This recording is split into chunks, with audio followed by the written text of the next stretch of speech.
You're with Building Basics with Rigo. So today I'm going to be showing you how I'm going to be installing an indoor digital timer.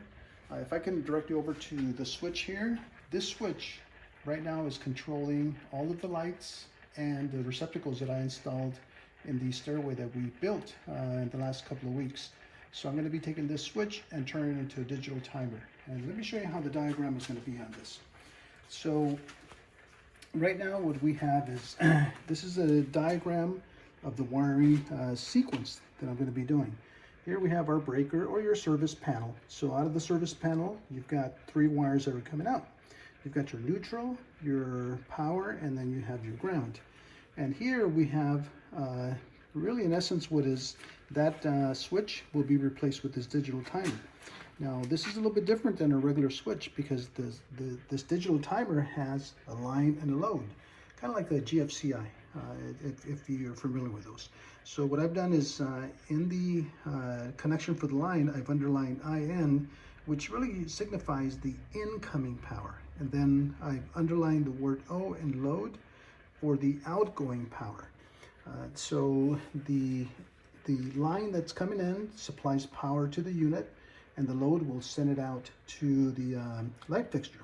So you'll see the wire sequence here. We have the neutral coming into the unit, we have the ground coming into the unit, and the line. And coming out of the unit is going to be your load, which provides the power, your neutral that goes to your light fixture, and the ground that goes to your light fixture as well. Something interesting about this particular unit, you can't see it here, but it gives you the wiring sequence. It'll tell you if it's the line, the load, the traveler, the ground, or the neutral. So everything's already back there. And also there's this small window that opens up where you have your buttons. You can control your your sequence that you want for your lighting to occur. So from here we're going to be moving over now to the right, and the connections that go into the actual light fixture are as follows. You have the gold is your hot or your traveler, or your load, and then your silver is your neutral, and then the ground would be connected to either the bare copper or the green screw. And in this case, like this basic unit doesn't have a ground, so the ground would be just buried into the box.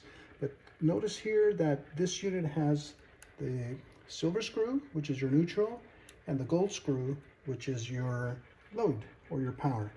So that's in essence the connections that we're going to be making here. Hopefully that's pretty self-explanatory, and let's see how it works out. I think it's going to work out just fine. So Building Basics with Rigo, we're going to be doing that next.